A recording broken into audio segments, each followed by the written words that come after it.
bigyan tayo ng ano na open. Ano kayo? Gusto na kayo? Sabi ko kayo tayo, nakalawa tayo.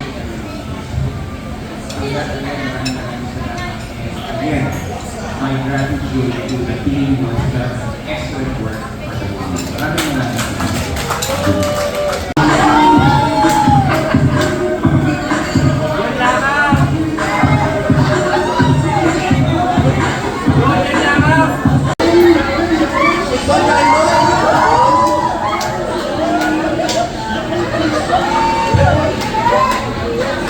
Shoulder, head, shoulder, knees, knees, shoulder, shoulder, head, head.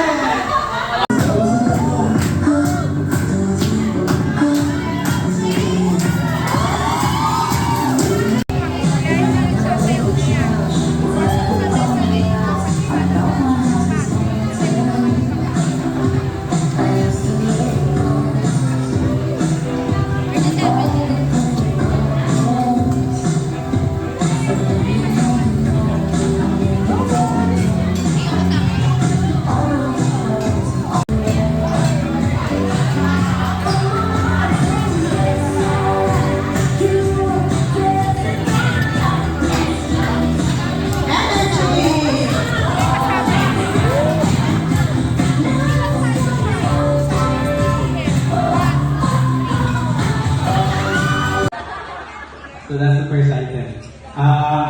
9 o'clock daw magsasarado yung bar. So nag-prepare na po ako ng speech ko today. So may pagkain naman po dyan. So mag-ready na po kayo. Nakakaya po. Ito na, 2 taon na talaga naman sa isalita, di ba?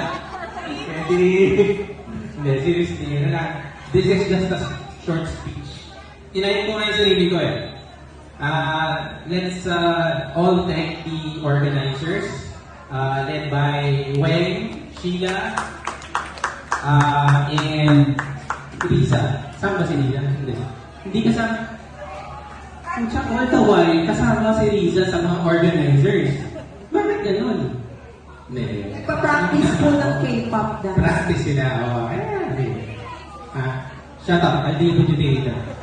Okay, sige.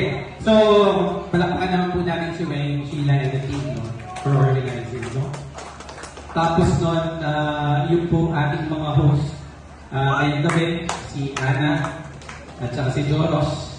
Pansin niyo po ba si Joros? Yung gupit niya? Pogi-pogi, di ba? Yun, so palakpakan naman po natin sila.